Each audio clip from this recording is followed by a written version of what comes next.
the world's great novel.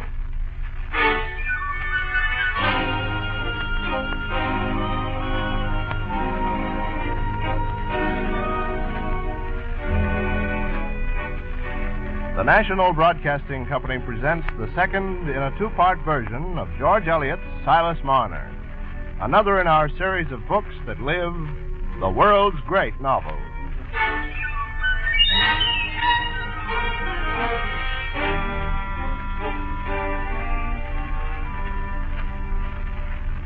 The scene of our story is the English village of Rovelo, nestled in a well-wooded hollow, quite an hour's journey on horseback from any turnpike. Our story concerns certain people of this village, whose lives, though far removed from each other in the beginning, became closely linked through the strange forces of destiny. There was Silas Marner, the weaver of Rovelo, who for 15 years had lived as a miserly recluse in his small cottage near the stone pits.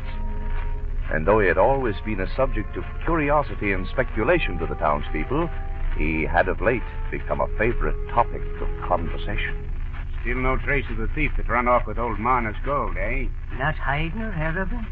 And being over a month since it was stolen, I have a doubt he'll ever be found. Little did I think when he'd be bringing some linen he'd woven that skin and bones of a man dressed in rags had such a fortune hidden by. Ah, is the way with misers, you know. Old Marner saved his money for the sake of having it, not spending it. For his only pleasure in life. Aye. Never shall I forget the night he burst into the rainbow like a madman. First time he'd ever set foot in the place, yelling and moaning that his precious gold was stolen. Coming down the street toward us now. Look how bent and shriveled he is. You're thinking 80 instead of 40. Right. I can't help but feel pity for him. Why pity a man whose heart knows no love but that of gold? Good morrow, Master Marner. Huh? Oh. May I say I trust the new year when it comes will bring you happiness? What's that? Oh, come on. Don't tell us you forgot this is New Year's Eve. How could I forget? I did not know it to begin with. Aye, New Year's Eve, to be sure. And you must be certain to sit up and hear the old year rung out and the new rung in. Why should I? Because, man, that will bring you good luck, good fortune. Fortune? Good fortune? Aye. You mean perhaps I shall get my gold back? Yeah, I'm no prophet, but who knows? That is the saying. That is the saying? Aye. Good fortune? Aye, perhaps my gold will be returned. I shall sit up tonight. I shall sit up and wait for it. Wait for it. A lost soul. Lost? Crazy, I say.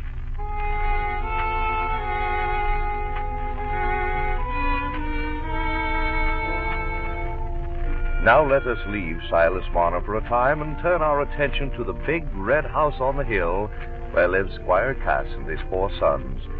Though Dunsey, the second son, has been absent since the night Marner's gold was stolen. Because the irresponsible Dunsey's disappearances were nothing unusual, no one in the town suspected the truth, that it was he who took the money. And indeed, to Godfrey, the eldest son, the absence of his brother has made life somewhat easier. For only Dunsey knew the real reason why Godfrey did not propose to the fair Miss Nancy Lammeter. Only he knew that some years before, Godfrey had married a barmaid named Molly Farren, whom, with his child, he has been able to keep hidden away in a distant village by supplying her with the money needed to quench her thirst for drink.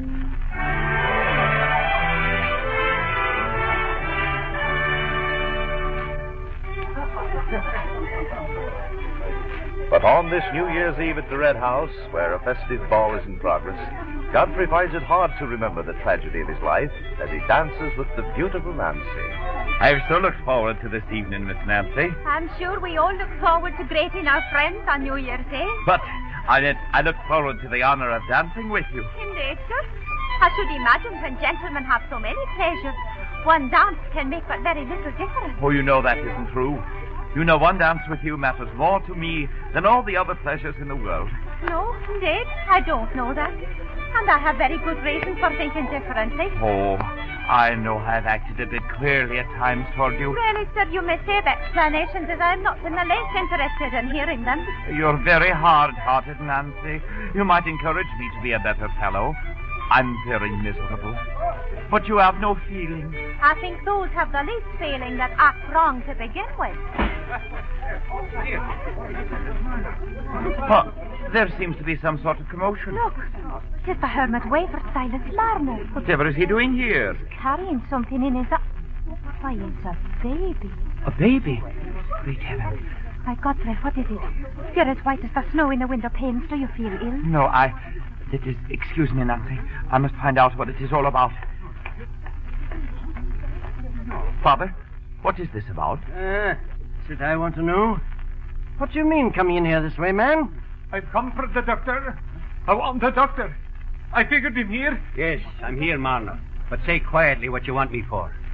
Where did you get that child? It came to me through the snow right into my cottage. I was sitting up waiting for my gold.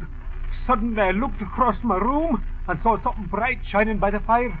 I thought it was my gold, and then I went closer, and it was these golden curls I saw. But whose baby is it? Hers, the one I want the doctor for. She's dead, I think. Dead in the snow at the stone pit, not far from my door. Dead, you say? Aye. And the child crawled into your cottage, eh? Well, I'll go with you and see the woman. And let somebody run and fetch Dolly Winthrop. She's the best woman to get when someone's ailing or dead. I'll go and fetch Mrs. Winthrop. Stay, Godfrey. There's no cause for you to run out in this weather, because some woman you never heard of is thought to be dead. Please, Father, I really want to go.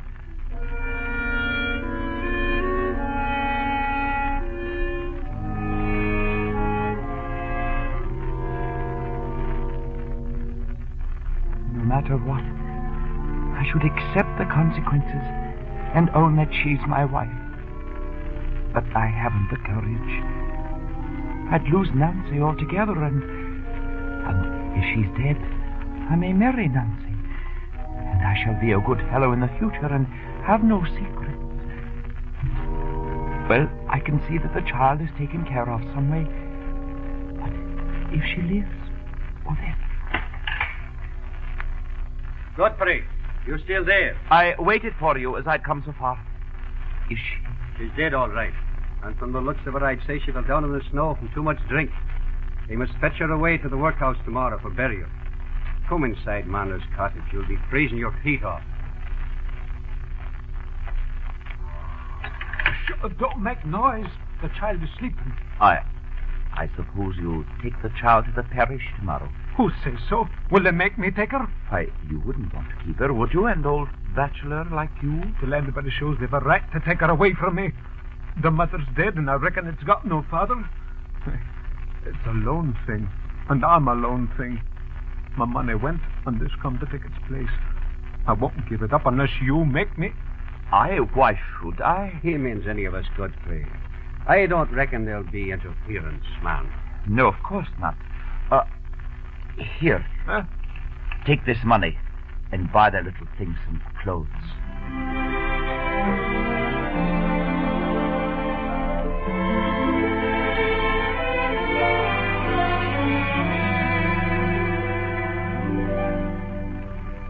Good morning, Master Man. Good morning, Miss Winthrop. I was here last night, you remember, with Dr. Kimball, looking at the poor woman. And I said to myself then that the first thing I do this morning was to bring you the little petticoats my son Aaron wore 5 years ago. For it'd be ill you spending the money on baby clothes, for the child will grow like grass.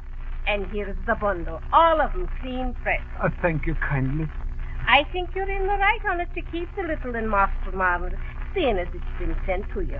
It'll be a bit troublesome to you while it's so little, but I'll come and welcome and help you care for it. Thank you. I'll be glad if you'll tell me things, but I want to do things for it myself.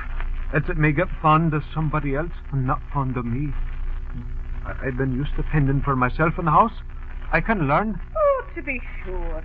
I've seen men as are wonderful handy with children. And she'll be my little one. She'll be nobody else's. No, to be sure. You'll have a right to her if you're a father to her, and bring her up according. But, Aye? Well, you must bring her up like Christian folks' children and take her to church. And I never saw you in the church of a Sunday, Master Marner.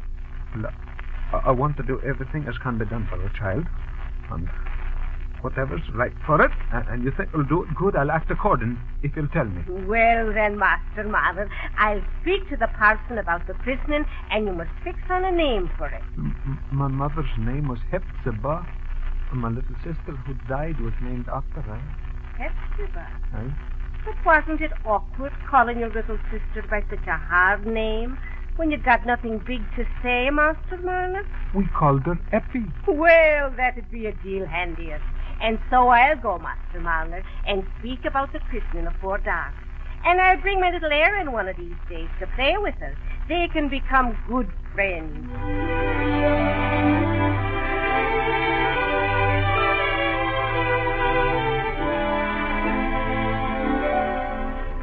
The baby was christened, and on this occasion, Silas, as clean and tidy as could be, appeared for the first time in the church and shared in the observances held sacred by his neighbors.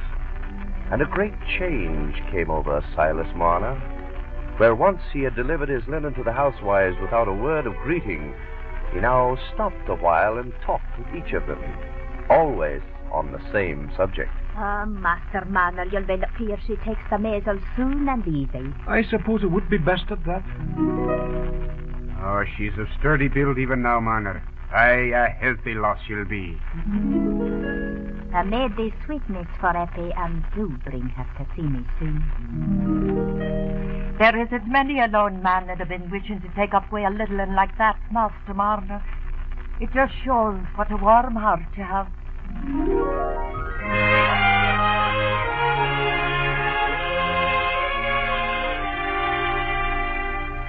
It was a bright autumn Sunday, 16 years after Silas Marner had found his new treasure on the hearth. The bells of the old Raveloe church told the morning service was ended. Among the first to leave was a tall, blond man of 40, not much changed in feature from the Godfrey Cass of 26. He was now the master of the Red House, and by his side walked his wife, even lovelier in maturity than when she was the youthful Nancy Lammeter. Godfrey, let us wait here on the steps for Priscilla and Father. They're coming to dinner with us today. Certainly, my dear. No, not even Nancy noticed a shadow crossed Godfrey's face at that moment, as a simply clad old man with bent shoulders and white hair and a blossoming girl of 18 come into the sunlight. But Silas Marner and his Effie give little thought to the wealthy Cass family, except for a courteous nod of their heads. And following Eppie from the church is a good-looking young fellow of 24, trying to muster up the courage to come to her side as soon as they're out in the lane.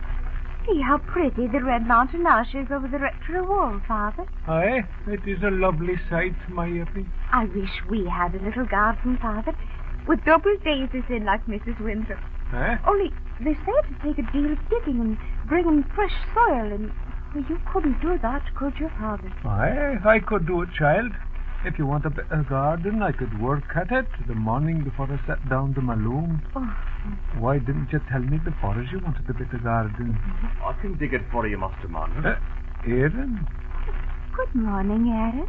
Morning, Eppie. Master Marner, it'll be play for me to dig it for you after I've done my day's gardening for Mr. Cass. Well, if you could help me with the digging, we might get Eppie her bit of garden all the sooner. But not if you don't promise me not to work at the hard digging, Father. Eh? Well, I shouldn't have said anything about it, only Mrs. Winthrop said, as Aaron would be so And you good. might have known that without Mother telling. And Master Marner knows too, I hope, because I'm able and willing to do a ton of work for him. But he won't do me the unkindness to refuse it. Oh, it'll be a dear lively layer through stone pits. We've got some flowers. Hey? And I'll have a bit of rosemary and bergamot and thyme because they're so sweet smelling.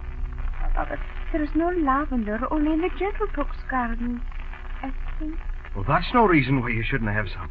I can bring you slips, but I'm forced to cut no end of them when I'm gardening and throw them away most. There's a big bed of lavender up at the Red House. Oh, well, so long as you don't make free for us or ask anything is worth much at the Red House. For Mr. Cass has been so good to us and built us up the new end of the cottage and given us beds and things just out of the goodness of his heart. so that I couldn't be imposing for garden stuff. Nah, there is no impose. But I must go back now.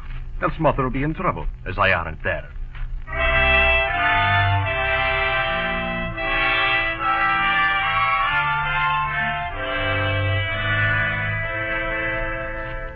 After Silas and Eppie had returned to the little cottage, so different looking now than in the old days, and had eaten their simple dinner, they went out into the sun and again fell to talking of the garden. Child, it's just come into my head. What are we to do for a fence? Mayhap Aaron can help us to a thought. What a fence we must have, else the donkeys and things will come and trample everything down. I'll tell you, Daddy, there's lots of loose stone about the pits. Some of them not too big, and we might lay 'em atop one another and make a wall. Oh, Father, just come and look here. What is it, child? Well, come and see how the water's gone down in the pit since yesterday. Why, yesterday the pit was ever so full. Oh, well, to be sure, that's the draining they've begun on since harvest, I reckon. Mr. Godfrey Cass has begun the draining since he's been taking these fields of Mr. Osgood. How odd it'll seem to have the old... See, Daddy, I can carry this stone quite to ahead. Oh, you're fine and strong, are you? Oh, come, let us sit down on the bank here and have no more lifting. Might hurt yourself, child. No.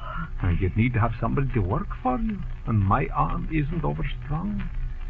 Father, do you think it's time I got married? Why, Eppie, have you been thinking on it? Only since last week, Father, since Aaron talked to me about it. And what did he say? Well, he said that he should like to be married because he was going in 24 and had got a good deal of gardening work and... And who is it as he's wanting to marry? Why, me, to be sure, Daddy. As if he'd want to marry anybody else.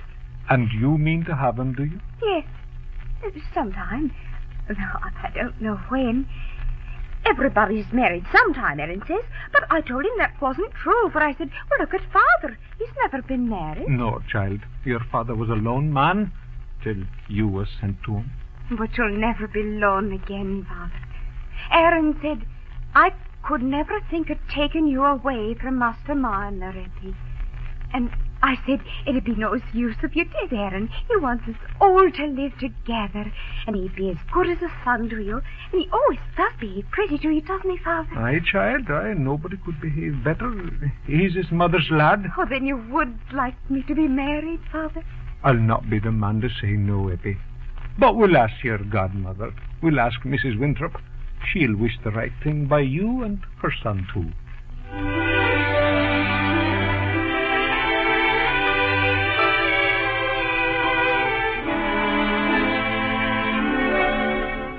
And on this same Sunday afternoon, in the garden of the Red House, Mrs. Godfrey Cass is walking with her sister, Miss Priscilla Lammeter. I'm glad as anything at your husband's making that exchange of land with Cousin Osgood and beginning the dairying. My dear, you'll never be low in spirits when you've got a dairy to look after. Ah, Priscilla, but it won't make up to Godfrey. I'm contented with the blessings we have, if only he could be contented. Oh, it drives me past patience, that way of the men. Always wanting, and never satisfied with what they've got. Oh, don't say so, Priscilla. It's natural he should be disappointed at not having any child. Every man likes to have somebody to work for and lay by for. He once told me he had his heart set on adopting that Eppie child the weaver Marner has raised. Aye, he did some years ago, and that worries me to this day, for I was against it. I felt that to adopt a child because children of your own had been denied you was to try and choose your lot in spite of Providence. I agree. But now I wonder if maybe it wasn't wrong to deprive Godfrey of that pleasure. He never tried to persuade me against my will, but I can look in his eyes and know how lonely he is.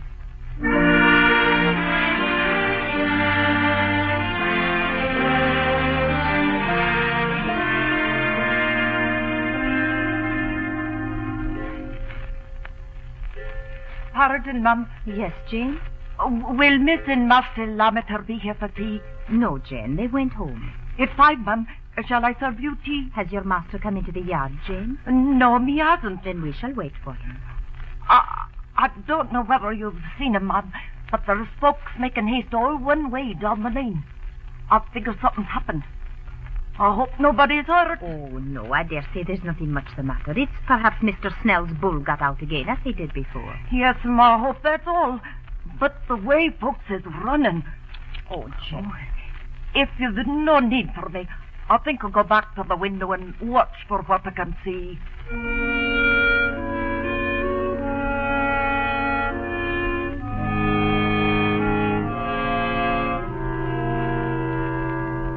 Godfrey, dear, I'm so thankful you've come. I began to Sit down, Nancy.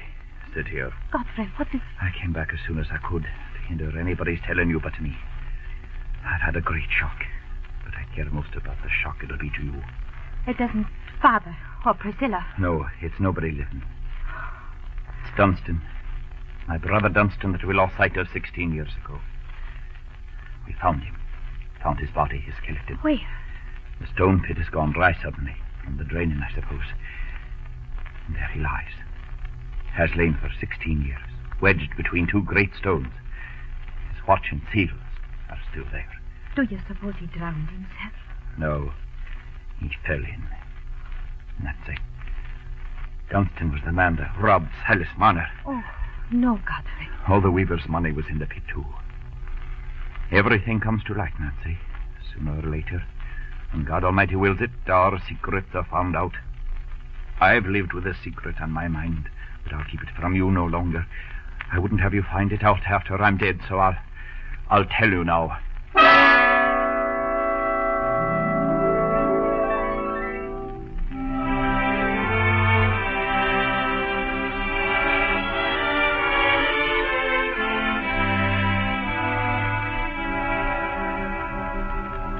Aye, Eppie, you see, the money was taken away from me and you were sent. And the money's been kept till it was wanted for you. It takes no hold on me now. The money doesn't. I wonder if it ever could again. You did not know, Eppie, when you were such a little one. You did not know what your old father, Silas, felt for you. But I know now, Father. If it hadn't been for you, there'd have been nobody to love me. Ah, my precious child. The blessing was mine. I'll go, Father. Aye? I wonder who it might be. Oh, what? Mrs. Cass. Master Cass. We're disturbing you very late, my dear. Oh, well, not at all. Please come in. Would you sit down? Thank you, Eppie. Oh, here, you take this chair, Mrs. Cass. Bless you, my dear. Well, Marner, it's a great comfort to me to see you with your money again that you've been deprived of so many years. It was one of my family did you the wrong, and I feel bound to make it up to you in every way. Well, sir, I have a deal to thank you for already. As for the robbery, I counted no loss to me, and if I did, you are not answerable for it. You may look at it that way, Marner, but I never can.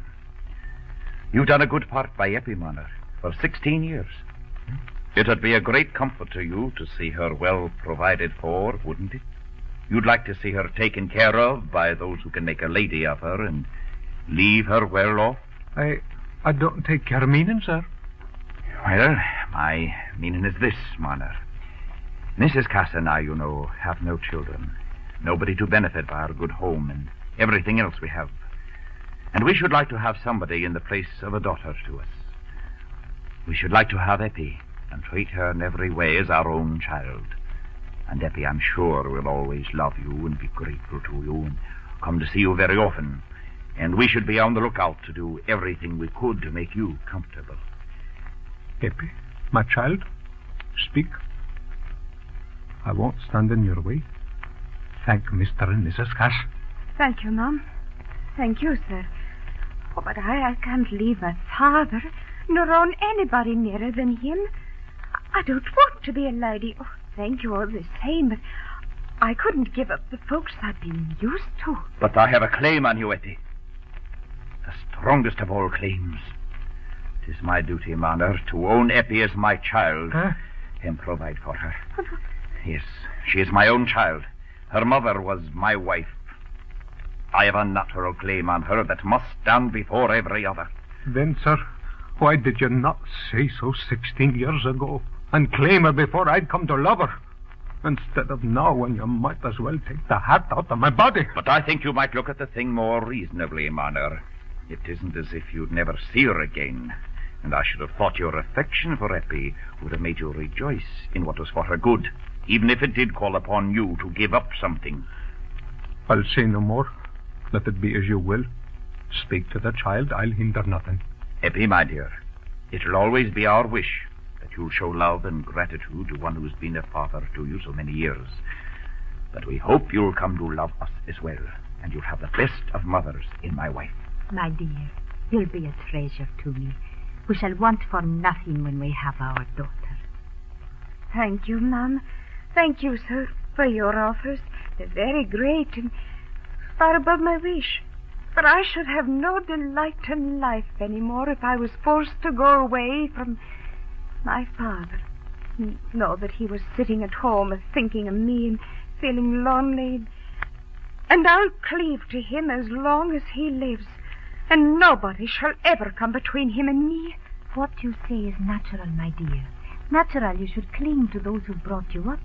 But there's a duty to your own lawful father. I can't feel as I've got any father but one. I wasn't brought up to be a lady. I can't turn my mind to it. I like working folks and their houses and their ways. And I'm promised to marry a working man as'll live with father and help me to take care of him. Godfrey. Yes, Nancy. We had better go.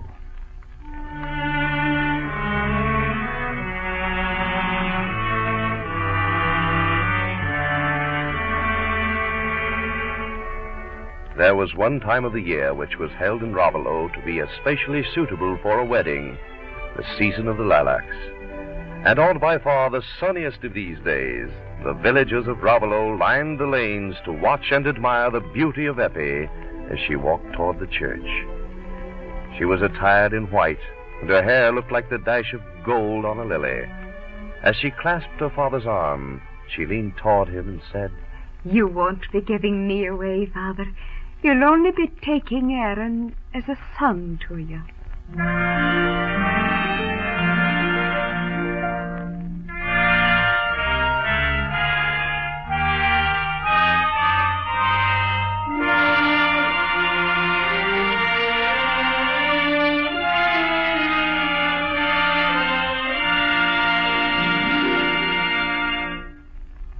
Silas Marner by George Eliot is one of the world's great novels, brought to you each week by the National Broadcasting Company. Listen next week to the first episode in a 3-part version of The Tale of Two Cities by Charles Dickens. And remember that there's a world of entertainment to be had in your local public library. To enhance your enjoyment of this series, we recommend the Handbook of the World's Great Novels, which you may obtain by sending 25 cents to World's Great Novels, Post Office Box 30, Station J, New York 27, New York. That's Post Office Box 30, Station J, New York 27.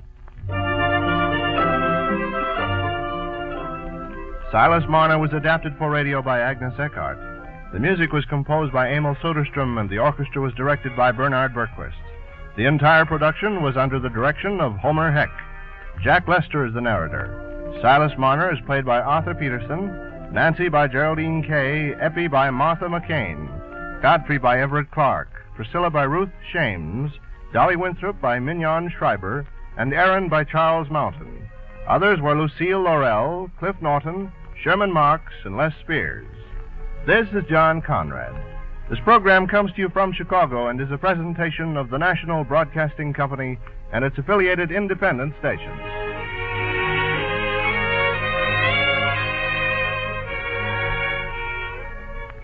The schools are yours. Whether they are good or bad depends on you. So take an alert and active interest in improving educational conditions in your community. This is American Education Week. Begin your campaign for better education by visiting a school in your community. This is NBC, the National Broadcasting Company.